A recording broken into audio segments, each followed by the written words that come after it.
You know California for its white sandy beaches, for its cities that shine like jewels beneath the Pacific, for the dreams manufactured in Hollywood and sold to the entire world. But there is another California, one that nobody promotes, one that modern maps have preferred to erase, scattered across endless deserts, buried in mountain passes where the wind never stops, sinking into valleys that time forgot. There are towns that once promised fortune, a future, and a new life. Towns that today are nothing more than dust and silence. In this video, you will discover 13 ghost towns in California that Google Maps doesn't want to show you.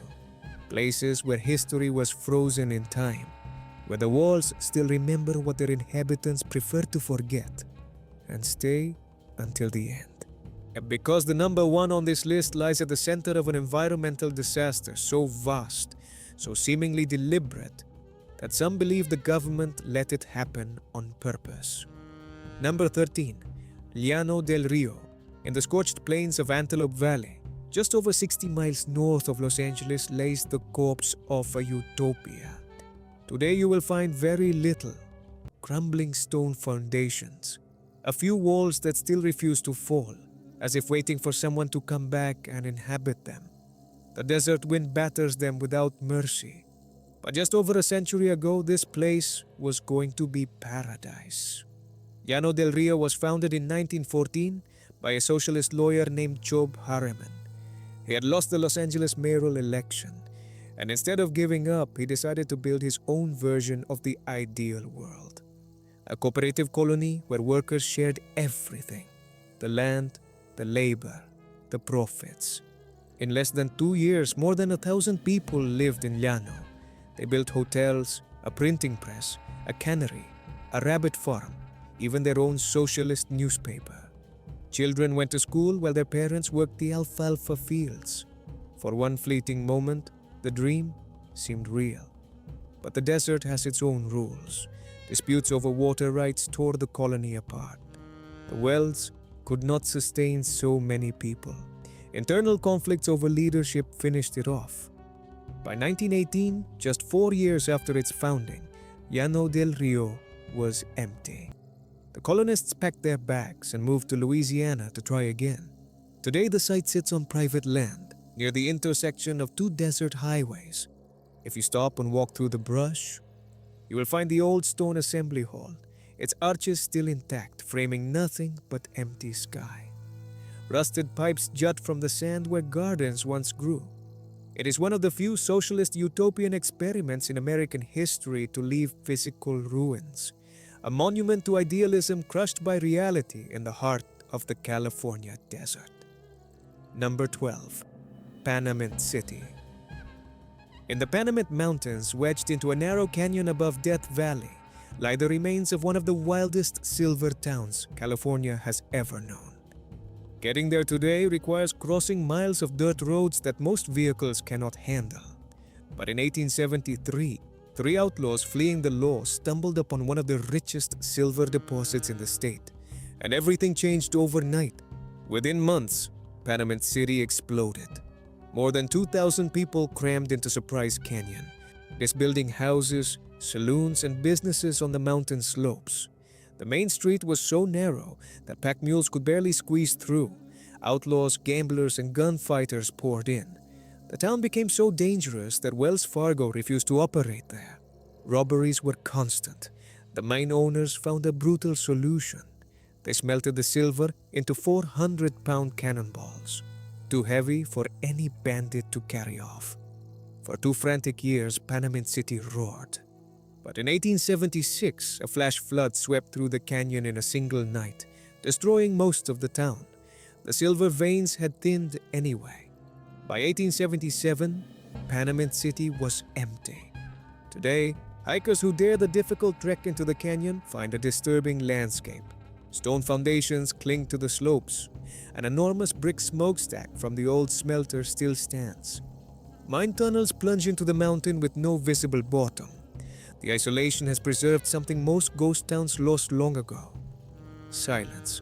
A complete and total silence, broken only by the wind between the canyon walls. Number 11.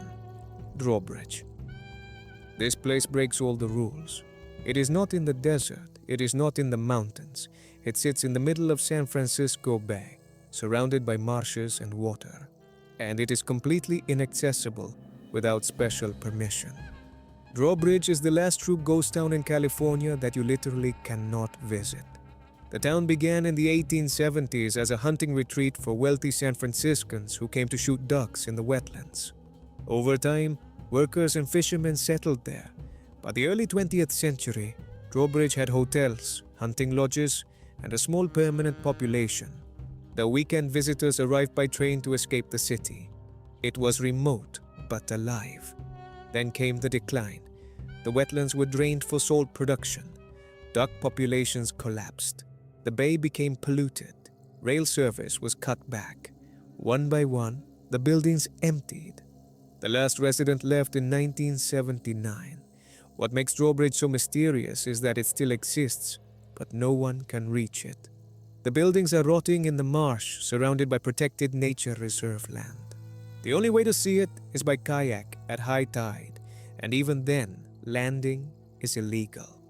Aerial photographs show houses collapsing in slow motion, tilting into the mud, their windows dark like blind eyes. The railroad tracks still run past the town. If you travel on Amtrak between San Jose and Oakland, you can see the buildings from the train window. That most passengers have no idea what they are looking at. Number 10. Cerro Gordo. At 8,500 feet in the Inyo Mountains, overlooking the infinite emptiness of Owens Valley, Cerro Gordo was once the richest silver mine in California. The ore extracted from these mountains built Los Angeles. That is not an exaggeration.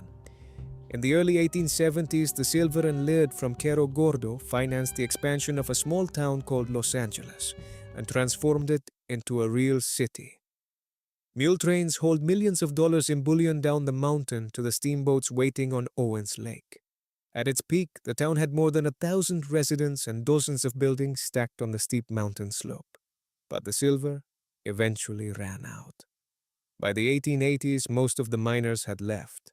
Cerro Gordo went through attempts to revive zinc mining, but none succeeded. For decades, the town sat empty, watched over by caretakers who prevented the buildings from collapsing entirely. This is where the story takes an unexpected turn. In 2018, a group of investors purchased Cerro Gordo with plans to restore it. They have documented the process online, uncovering artifacts, restoring buildings, even surviving a fire that destroyed the historic hotel. The town now exists in a strange middle ground, not entirely abandoned, not entirely alive. Visitors can spend the night in the original miners' cabins and walk streets that have not changed in 100 years. Number 9. Ballarat. On the western edge of Death Valley, where the Panamint Mountains dissolve into the desert floor, a handful of buildings bake under a merciless sun. This is Ballarat, a town that refuses to die entirely. The Ballarat was founded in 1897 to supply the miners working in the canyons above. It had a population of several hundred, a school, a post office, multiple saloons, and a Wells Fargo branch.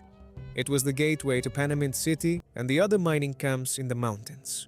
For a few years, money flowed through Ballarat like water in a desert stream, but the mines began to fail.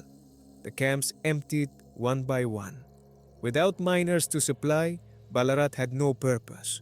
By the 1920s, nearly everyone had gone. What makes Ballarat peculiar is that there has almost always been someone living there. Caretakers have occupied the town intermittently for decades, maintaining the remaining buildings and receiving the occasional visitor. A small general store operated until recently. The current resident watches over the old jail, the adobe ruins, and the cemetery where prospectors rest beneath hand-carved wooden crosses. Ballarat also has a darker connection to history. For much of the 20th century, the area served as a hideout for criminals and outcasts. That reputation still hovers over the place like the heat haze distorting the horizon, adding an unsettling edge to a place that is already eerie enough. Number 8. Bodie. No list of California ghost towns would be complete without Bodhi. But most people do not understand just how well preserved this place is, nor how strange it feels to walk through a town frozen in time. Bodhi sits at over 8,000 feet in the eastern Sierra Nevada, surrounded by sagebrush and battered by brutal winters. Gold was discovered here in 1859, but the real boom came in the 1870s when rich deposits drew thousands of people. At its peak, that Bodhi had nearly 10,000 residents, 65 saloons, and a reputation as one of the most violent towns in the West. Murders were so common that the phrase "bad man from Bodhi" entered the local vocabulary. It is said that children in the town received letters from relatives in other cities that began with the words, "Please do not let my son become a bad man from Bodhi." The gold did not last. By the 1880s, Bodhi was in decline. Fires destroyed much of the town. The last residents left in the 1940s. What makes Bodhi extraordinary is what happened next. Nothing. The state declared it a historic park preserved in a state of arrested decay. The buildings have not been restored. They have simply been prevented from collapsing. Walk through Bodhi today and you will see plates still on the tables, merchandise on store shelves, coffins in the undertakers, pool balls in position, waiting for a game that will never begin. It is as if everyone simply got up one afternoon and never came back. Rangers patrol the streets to prevent theft, but the real protection comes from a legend. Visitors who take something from Bodhi, even a single rusted nail, claim to be cursed with terrible bad luck. The park receives packages every year from people returning stolen objects, along with letters describing the misfortunes that followed. Number 7. Calico. Calico rises from the Mojave Desert like a feverish dream. It is simultaneously a ghost town and something else entirely. The original town was founded in 1881 following a massive silver strike in the surrounding hills. Within 5 years, Calico had more than 500 mines, a population of 1,200, and all the violence one would expect from a booming desert town. Silver poured out of the mountains in torrents. Fortunes were made and lost in a single hand of cards. The hills themselves are stained red, orange, and brown, which gave the town its name. But when silver prices collapsed in the 1890s, Calico fell apart almost overnight. The mines closed, the people vanished, the buildings rotted under the desert sun for decades. In the 1950s, a businessman bought the town and began restoring it as a tourist attraction. He rebuilt many structures, added some that had never existed, and eventually donated the town to San Bernardino County. Today, Calico operates as a county regional park, complete with gift shops, train rides, and staged gunfighter duels. But here is what most visitors never see. Behind the tourist attractions, the original mines still honeycomb the hills with metal and darkness. If you explore the hiking trails around Calico, you will find tunnels, abandoned equipment, and foundations that have nothing to do with the reconstructed main street. The real ghost town hides in plain sight, overshadowed by its own commercialized version. Number 6. Darwin. At the end of a lonely desert road between Death Valley and the Sierra Nevada, there is Darwin, a town that technically still has residents but feels completely abandoned. Perhaps 20 people live here today, scattered among crumbling buildings and rusted mining machinery. There is no store, no gas station, no services of any kind, just silence and heat, and the feeling that you have driven to the edge of the map and fallen off it. Yet Darwin was founded in 1874 when silver was discovered in the nearby Argus Range. The town briefly flourished, reaching a population of over 1,000, then collapsed when the ore ran out. It went through cycles of activity and abandonment over the next century, never quite dying, but never truly living either. Lead and zinc mining kept some families employed during the World Wars. By the 1970s, Darwin had become something else. Artists, hermits, and people fleeing conventional life began drifting in. They occupied the abandoned buildings and created a strange community of outcasts living among the ruins. That culture persists today. The remaining residents are fiercely protective of their isolation. Visitors are tolerated but not welcomed. Signs warn against trespassing. Some buildings are inhabited, others are collapsing. And it is not always clear which is which. Walking through Darwin feels like interrupting a secret society that has chosen to live in the past. Number 5. Skidoo. High in the Panamint Mountains above Death Valley, the remains of Skidoo are scattered across a wind-lashed hillside. Getting there requires a long drive over rough dirt roads. But the isolation is part of what makes this ghost town so unsettling. Skidoo was born in 1906 when gold was discovered at nearly 6,500 feet of elevation. The name came from the popular slang of the era, and it was fitting. The town was located 23 miles from the nearest water source. That distance should have killed the town before it started. But the miners solved the problem by building a 23-mile pipeline from Telescope Peak, one of the longest in Death Valley history. At its peak, Skidoo had more than 700 residents, a newspaper, a bank, and all the businesses a mining town required.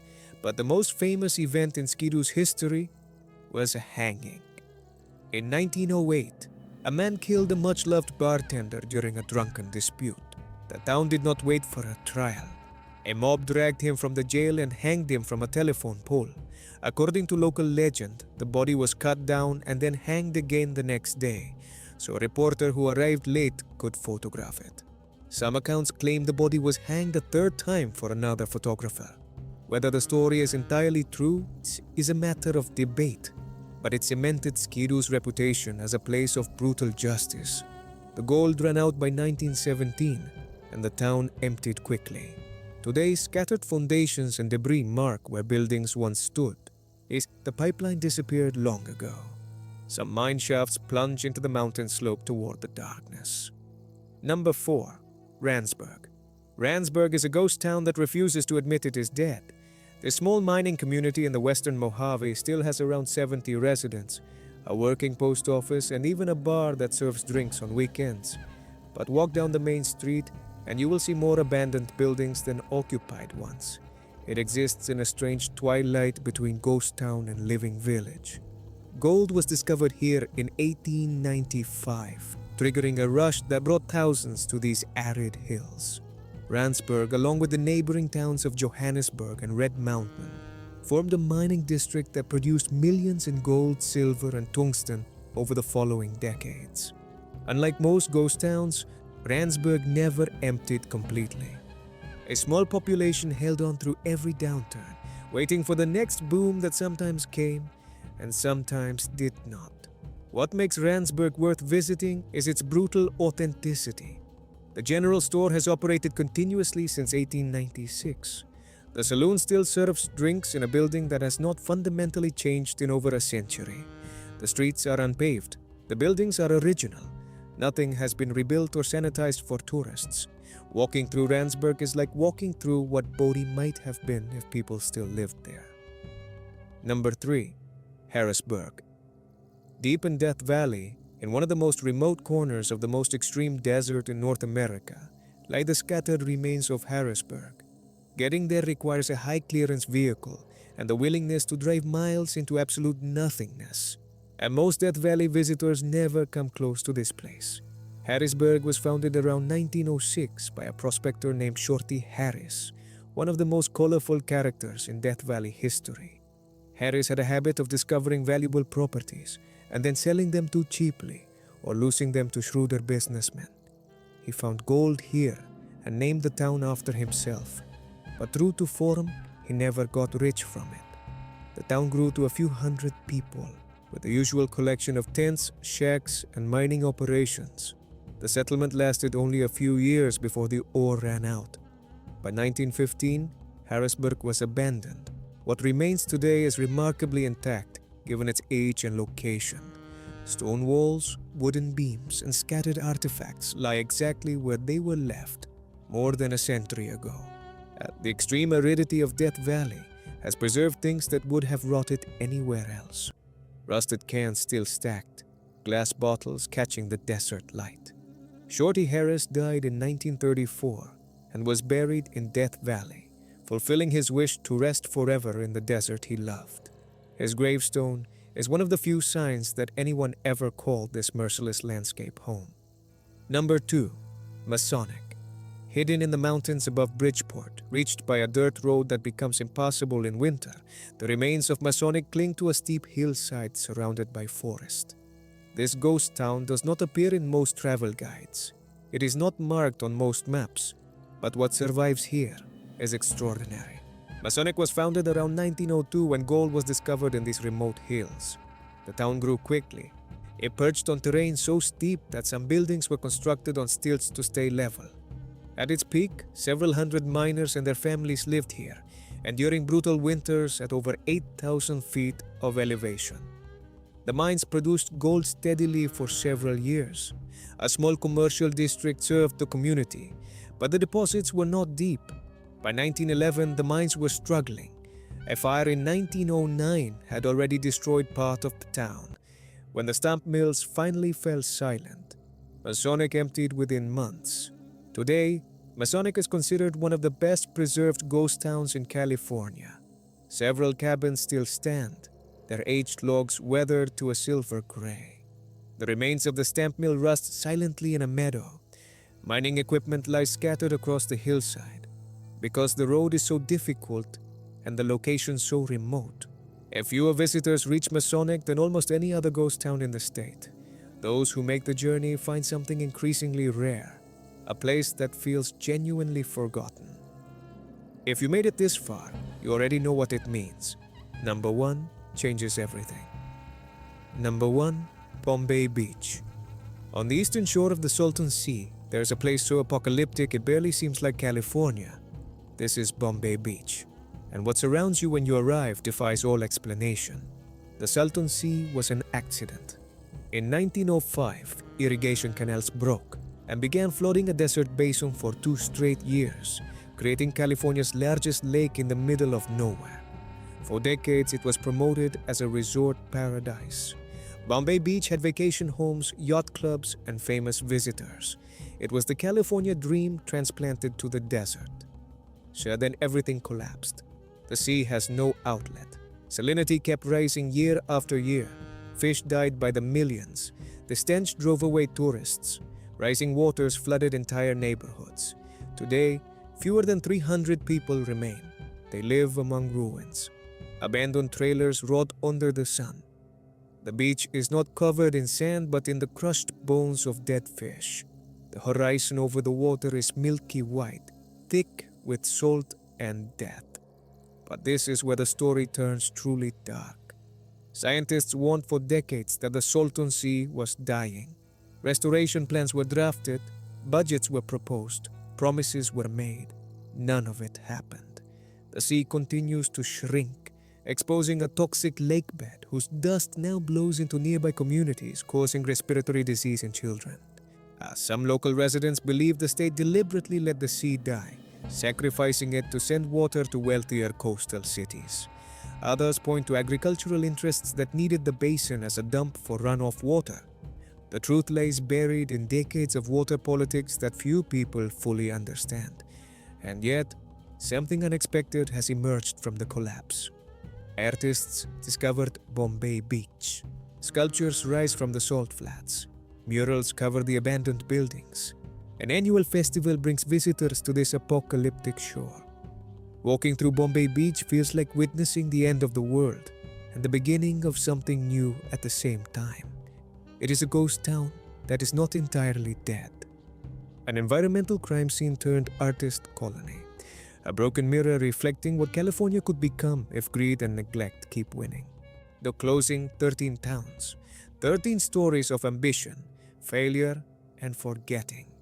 From the socialist utopia the desert swallowed, to the artificial paradise that man himself destroyed, from the mines where silver was worth more than a human life, to the swamp where an entire city sank while no one lifted a finger to save it. California keeps selling itself as the state of dreams, and maybe it is, but dreams also leave ruins behind. Next time you're on a California highway, staring out at that endless golden landscape, ask yourself what else is out there. beyond the roadside, beyond the last gas station, beyond the edge of the map. Because California has more secrets than it will ever tell you.